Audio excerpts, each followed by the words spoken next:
Entre héritage et modernité, le batteur et percussionniste guadeloupéen Sonny Troupé s'est imposé au fil des années comme l'un des grands ambassadeurs du Gros-Ca moderne. On va d'ailleurs rappeler tout à l'heure ce qu'est cet univers musical profondément lié à l'histoire de l'île, à sa mémoire et à ses luttes.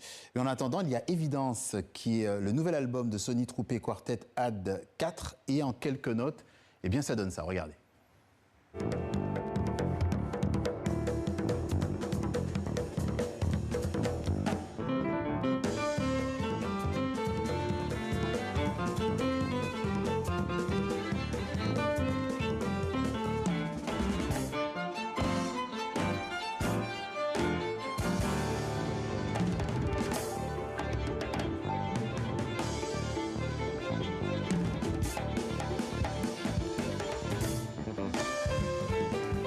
On vient d'entendre l'extrait du clip Ligné. Bonsoir Sonny. Bonsoir. Après Voyage et rêve, puis Reflet danse, Évidence vient clore une trilogie. Commencé il y a un peu plus de 10 ans autour du Gros-Ca, symbole de la culture de la Guadeloupe. Alors un tout petit peu de pédagogie pour commencer, pour nos téléspectateurs qui ne le savent pas. C'est quoi le Gros-Ca? Le Gros-Ca, c'est l'une des musiques les plus anciennes de la Guadeloupe, qui vient tout simplement de l'héritage des personnes arrivées en Guadeloupe et mises en esclavage. Donc plusieurs ethnies d'Afrique qui sont arrivées avec leur culture, et ça a donné en Guadeloupe la culture Gros-Ca, qui est finalement un mariage de toutes les cultures qui sont arrivées à ce moment-là. Ouais. Et vous, en langage Gros-Ca, vous êtes un maquet. Qu'est-ce que ça veut dire? Le maquet, en fait, c'est le soliste. Donc, puisqu'il y a deux tambours, le tambour bola qui tient le rythme et le maquet qui fait donc les solos. Et donc, voilà, je suis également un maquet.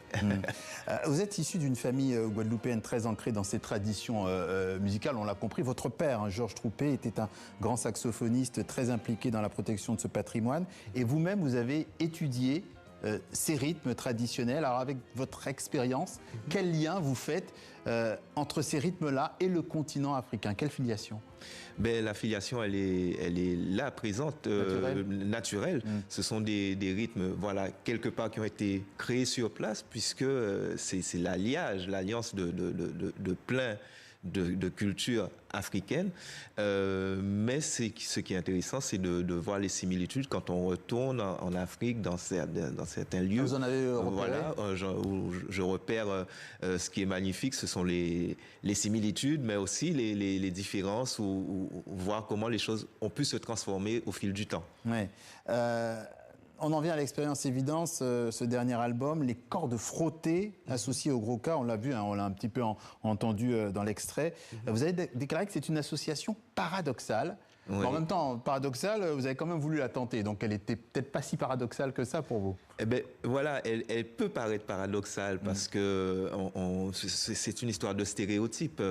On associe les cordes à ce qu'on appelle la musique dite classique, alors qu'en fait, finalement, ce sont des instruments, et un instrument, on peut lui faire dire ce que l'on souhaite. Et donc l'idée, par tout le travail qui a été fait avant d'ailleurs, je parle souvent de Gérard Loquel pour le Gros-Ca moderne, de se dire que la retranscription sur d'autres instruments est tout à fait possible sans perdre l'âme d'une musique. Et c'est ce que, voilà, à travers ce quatuor à cordes marié au quartet, c'était ça aussi l'idée. Mais est-ce que vous allez jusqu'à dire que finalement ces cordes viennent aussi un peu habiller le Gros-Ca et même converser avec lui? Ils viennent habiller, ils viennent surtout, pour moi aussi, faire se rendre compte que c'est une musique dite traditionnelle, mais qui est éminemment moderne, dans le sens où, quand on l'entend finalement jouer par d'autres instruments, on se rend compte de la richesse et du côté éminemment contemporain. Pour moi, c'est ça.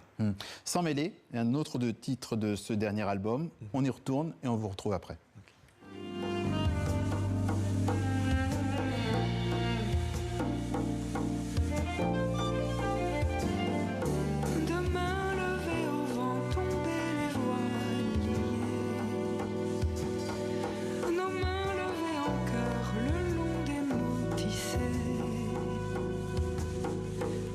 La terre, nos corps, tambours, nous sans mêler. Sans mêler, la voix de Lou Tavano. Rappelez-nous qui a travaillé justement avec vous, le quartet et la section cordes?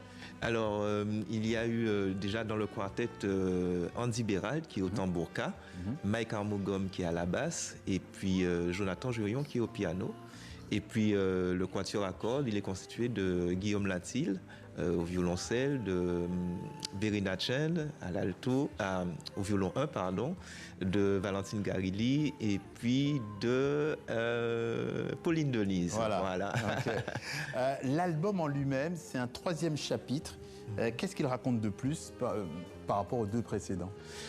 C'est un cheminement à plusieurs niveaux. Le cheminement dans l'écriture musicale, voir comment justement plein d'instruments qui peuvent paraître éloignés peuvent jouer la musique Gwoka. Il y a le deuxième aussi qui me tient à cœur, c'est par rapport à mon expérience, voir comment d'autres musiques que j'aime beaucoup peuvent se marier au Gwoka. Et puis, ce qui est important aussi, c'est ce fameux personnage pour moi qui s'appelle Evie et qui traverse en fait toute l'œuvre. C'est à travers elle, c'est elle qui vit en fait. C'est comme un conte tout simplement, un conte poétique qui est vécu par Evie, ce personnage un peu multi-âge. Très rapidement, on a reçu ici des artistes comme Abraham Réunion. Quand on voit le Gwoka rentrer dans des espaces comme le jazz, est-ce que vous avez le sentiment qu'une nouvelle page est en train de s'écrire pour votre musique? Je ne le vois pas comme une nouvelle page, mais je vois cela comme quelque chose d'évident. En réalité, c'est une musique tellement forte et on a d'autres exemples de musique parfois venues d'îles et qui rayonnent sur le monde. Et pour moi, le Gwoka, c'est un peu cela. Et c'est son histoire, tout simplement, son histoire, son évolution qui fait que elle existe par elle-même, ça c'est très important, mais elle existe aussi par la rencontre avec d'autres musiques. Et on renvoie nos spectateurs à votre site web pour les prochains spectacles et aussi à votre dernier album, Évidence, entre mémoire et transmission. Un album qui vient de produire un nouveau single il y a quelques jours. Ce dernier titre s'appelle En bois Matouba, Matouba au lieu des révoltes des esclaves en Guadeloupe.